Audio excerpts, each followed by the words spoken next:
ఎందుకంటే 10 ఏళ్ల నుంచి తెలంగాణ ప్రభుత్వంలో రాష్ట్రం ఏర్పడిన తర్వాత పదోన్నతుల ప్రక్రియ కాలేదు, ప్రమోషన్స్ రాలేదు.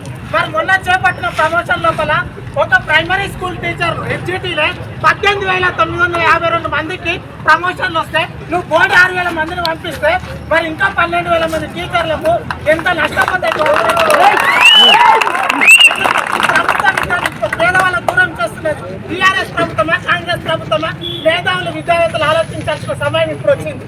ఇంకోటి గ్రూప్ 1, గ్రూప్ 2, గ్రూప్ 3 పోస్ట్ మేమేమి ఈ రోజు పెంచమని అడుగుంటారు మిమ్మల్ని. మీరే ఆ రోజు మమ్మల్ని అడుగున్నారు. ఈ రోజు నిన్న పోయిన ఎమ్మెల్సీ గారు ఏమంటున్నారు? ఈరోజు విద్యార్థులంతా నిరుద్యోగులు బీజేపీ టీఆర్ఎస్ ట్రాప్ లో పడొద్దు. అరే నాయన, మేము ట్రాప్ లో పడ్డది ఓలా ట్రాప్ లో కాదు, మీ ట్రాప్ లో. జీవితాలు బాగుపడటానికి కానీ మా జీవితాలు బాగుపడలేదు. మమ్మల్ని నాశనం చేయడానికి వచ్చిన నియంతలు అని చెప్పి ఈరోజు అర్థమైంది. ఎందుకు? మేము ప్రశాంతంగా చదువుకుంటాం, మాకేం బలుపు లేదు రోడ్ల మీదకి వచ్చి కొట్లాడడానికి. 10 ఏళ్ల నుంచి మా జీవితాలు నష్టమైనాయి. ఇప్పుడైనా బాగు చేస్తారని చెప్పి అఖండ మెజార్టీతో మిమ్మల్ని గెలిపించి అసెంబ్లీ పంపిస్తే ఒక్కరోజు ఒక్క నిరుద్యోగితో సమావేశం ఏర్పరచరు. ఆ రోజు రాహుల్ గాంధీ వచ్చి చిక్కడపల్లి అశోక్ నగర్ గారు రోడ్ల మీద కూర్చొని మీకు నేను ఉన్నాను. ఎటుపోయింది ఆ రాహుల్ గాంధీ? ఈరోజు స్టూడెంట్ యూనియన్ లీడర్లకు ఒకటే చెప్తున్నా, ఎవరితో కూడా మాకు వ్యక్తిగతంగా ఏ భేదాభిప్రాయాలు లేవు. మీరు పనిచేస్తామంటే నిరుద్యోగుల సమస్యల మీద కొట్లాడాలంటే స్టూడెంట్ యూనియన్ వాళ్ళు ఉండాలి. అనవసరంగా మీరు మెస్టాల గొడవలు ఈడేదో చేస్తున్నారంటే పార్టీలకు సపోర్ట్ చేస్తాను, నువ్వు స్టూడెంట్ యూనియన్ కాదు. పోలీస్ శాఖ వారికి కూడా నా ఒక్కటే విజ్ఞప్తి సార్, మేము మా కడుపు మండి కొట్లాడుతున్నాం. మేము ఏది చేసినా శాంతియుతంగా చేస్తున్నాం. నిరుద్యోగుల బాధలను అర్థం చేసుకోండి. ఎందుకంటే మాకు ఇచ్చిన హామీలు నెరవేరుస్తుంది. సింపుల్గా ఒక డిఎస్సీ అభ్యర్థులు చెప్తా ఒక 2 నిమిషాలు. యాక్చువల్గా మాకు టెట్ అనేది లేదు, అసలు గవర్నమెంట్ ఆలోచన లేదు.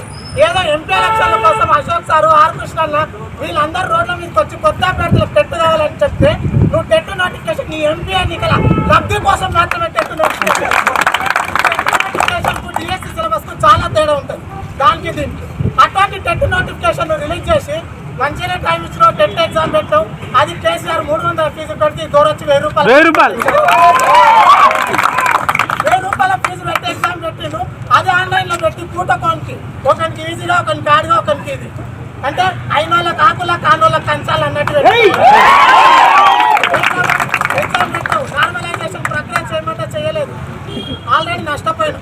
అయినా జూన్ 3 తారీఖు వరకు టెట్ ఎగ్జామ్ పెట్టి జూన్ 12 రోజు రిజల్ట్ ఇచ్చి జూలై 17 నుంచి ఎగ్జామ్ డిఎస్సీ ఎగ్జామ్ పెడితే 30 రోజుల జీకే, కరెంట్ అఫైర్స్, పర్స్పెక్టివ్ ఈ 2 సబ్జెక్టులు మా డిఎస్సీ అభ్యర్థులకు కీలకమైన 20 మార్కుల సబ్జెక్టు. అటువంటి సముద్రాన్ని తీసుకొచ్చి నెల రోజులు ఈదుమంటే అసలు ఆ విద్యాశాఖ పనిచేస్తున్న ఆ దద్దన 24/7 అవర్స్ కూర్చున్నా కూడా మాకు ఈ 18 తారీఖు వరకు మా సిలబస్ కంప్లీట్ కాదు. ఎందుకంటే టెట్ సిలబస్కు దానికి చాలా వ్యత్యాసం ఉంది. కాబట్టి ఇప్పటికైనా ప్రభుత్వం స్పందించాలి. ఒక నిరుద్యోగ విద్యార్థి ఆమరణ నిరాహార దీక్ష చేస్తుంటారంటే చలనం లేనట్టు ఉస్మానియా యూనివర్సిటీ ఆ రోజు భౌగోళిక తెలంగాణ కోసం మా రాష్ట్రం మాకు వస్తే మా ఉద్యోగాలు మాకు వస్తాయని చెప్పి ఆ దొరల మాటలు నమ్మి పోరాడినాం.